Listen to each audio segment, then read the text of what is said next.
I'm going to be reviewing the long-awaited sequel to 28 Days Later, 28 Years Later. There is a sequel to 28 Days Later, by the way. It's called 28 Weeks Later, and came out a while ago. But this movie largely ignores it, so I am also going to be ignoring it.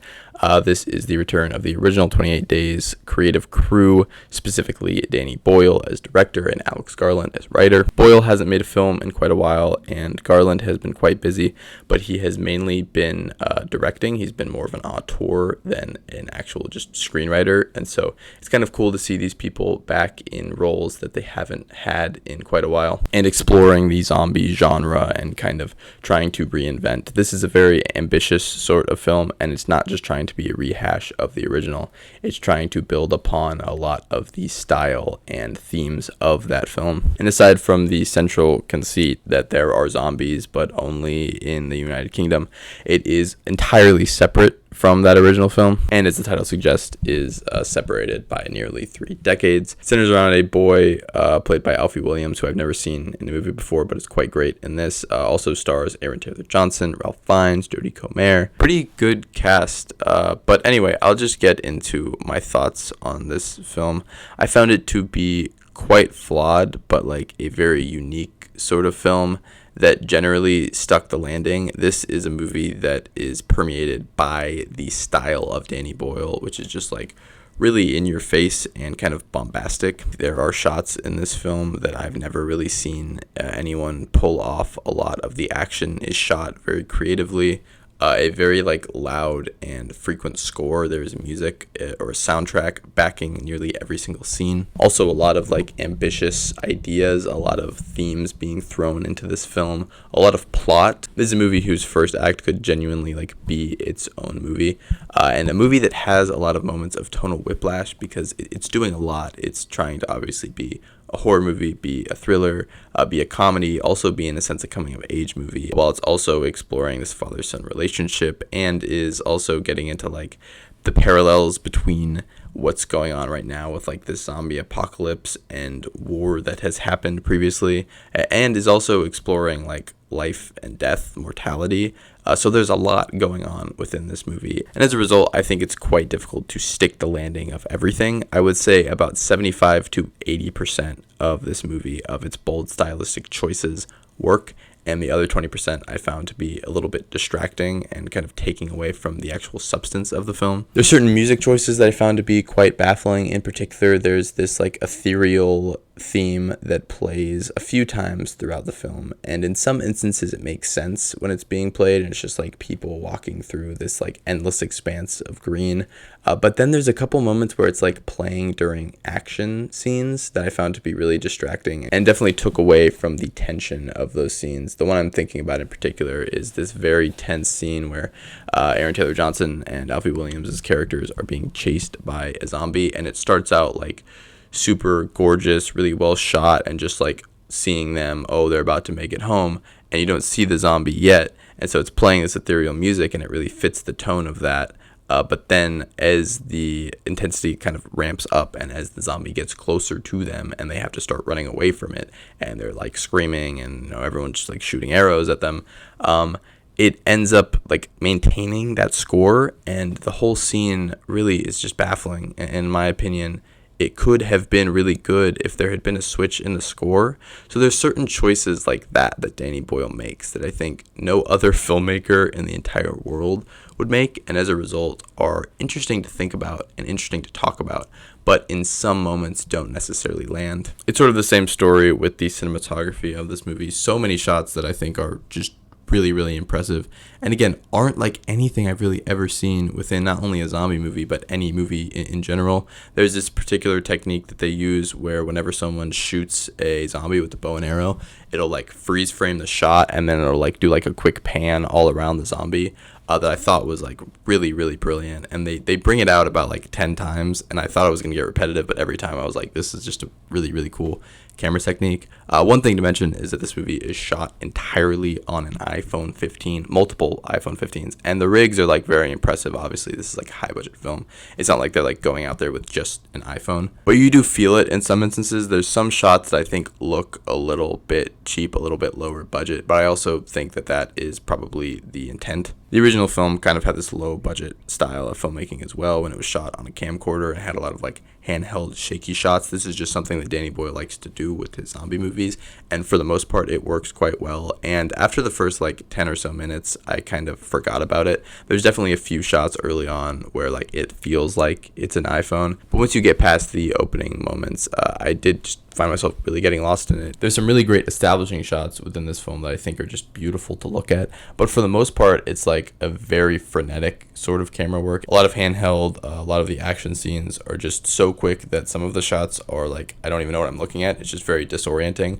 and coupling that with the equally disorienting editing makes for a film that is occasionally a little bit incomprehensible on first watch. I would definitely like to watch this movie again just to sort of see if I was missing a couple of things, but for the most part I think the narrative is straightforward enough for you to understand what's happening. In my opinion, what Boyle is doing here is like the epitome of maximalism in filmmaking, just like pure hyper stylized stuff. So much music, very crowded sound design, a lot of different shots all trying to do very different things, and just so many cuts. There's just so much going on within this movie, and that leads into the ideas, the script of this film, which is written by Alex Garland, and a pretty brilliant script that has a couple of issues I'll get to. But before I talk about that, I will be sort of lightly spoiling this film. I won't get into like stuff that happens in the third act or anything like that. I'll speak about that in vague terms, but some of the first act stuff I will get into. So if you want to go into this movie completely blind, which I personally would recommend, don't really watch this part. But anyway, this thing does a really interesting like first act twist where you feel like it's going to be a father-son story, but then it immediately turns into like a coming of age thing where Alfie Williams' character Spike is at the center of it.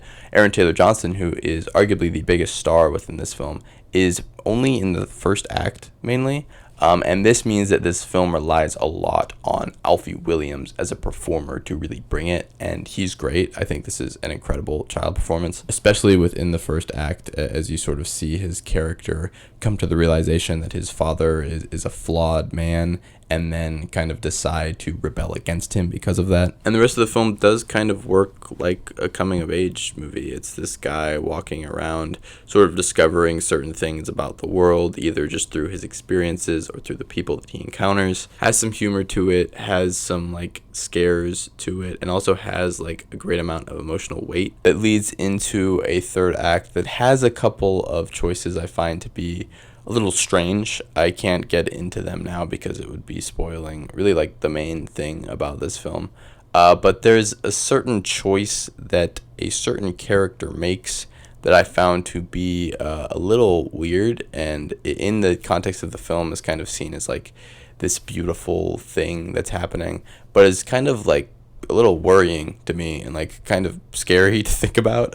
But anyway, I won't get into it too much. Essentially, the film builds itself up to this like really emotional crescendo, where again it is exploring this idea of mortality, this idea of life and death, which I think works especially well within the context of the film, as obviously this is all in the background of a zombie apocalypse. And that's one thing I like very much about this movie, as well as 28 Days Later, is they're very human stories that are essentially just using the backdrop of an apocalypse to pull certain emotions out of their characters.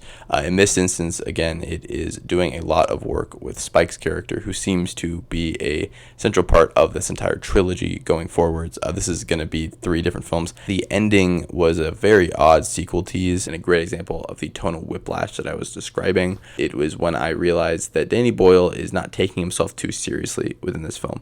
Yes, there are a lot of serious ideas, some emotional moments within this movie, but for the most part, he's just trying to make a very fun movie, and I think really succeeds at that. This is a very entertaining film. My primary criticism with the movie is a couple of the creative choices, stylistic choices, are a little bit distracting to me. I think this could have used a little bit less music and a little bit more quiet, a little bit more silence to kind of add tension to the film.